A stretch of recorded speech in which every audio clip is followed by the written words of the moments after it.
بہت دیر نہ ہو جائے۔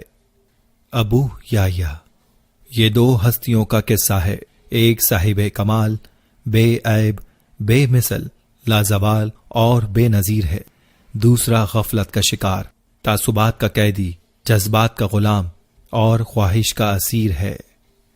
ایک رب اعلیٰ ہے، ہر تعریف کا مستحق، ہر حمد کا سزاوار، جو بھولتا نہیں اس غلام کو بھی جو اسے بھول جائے۔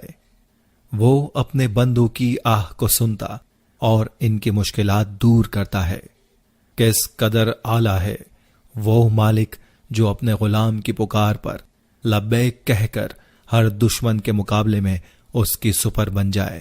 دوسرا بندہ اسفل ہے، بے ہنر، بے وسیلہ، بے ثمر، مگر اعتماد کا عالم یہ ہے کہ خالق دو جہاں کا انکار کرتا ہے، مانتا ہے تو شریک ٹھہراتا ہے، کوئی اور نہ ملے تو نفس کی غلامی شروع کر دیتا ہے۔ ایک العزیز الرحیم ہے کہ جسم کو پالتا اور روح کو ہدایت کی غذا دیتا ہے، فرشتوں کو بھیجتا، کتابوں کو اتارتا اور انبیاء کو مبعوث کرتا کہ غلام کل اس کے حضور رسوا نہ ہو۔ دوسرا وہ کم سواد ہے جو خدا کے دین کی نصرت کرنے کے بجائے اپنے تعصبات کے لیے لڑتا ہے، سچائی کا انکار کرتا ہے، ایمان کا منکر ہوتا ہے اور اخلاق کو پامال کرتا ہے۔ یہ الزام لگاتا، تانے دیتا، جھوٹ پھیلاتا اور بہتان تراشتا ہے، ساتھ میں دعوی ایمان بھی کرتا ہے۔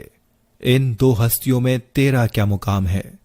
تو خدا بن نہیں سکتا، مجرم بن کر بچ نہیں سکتا، بس تو بندہ بن جا۔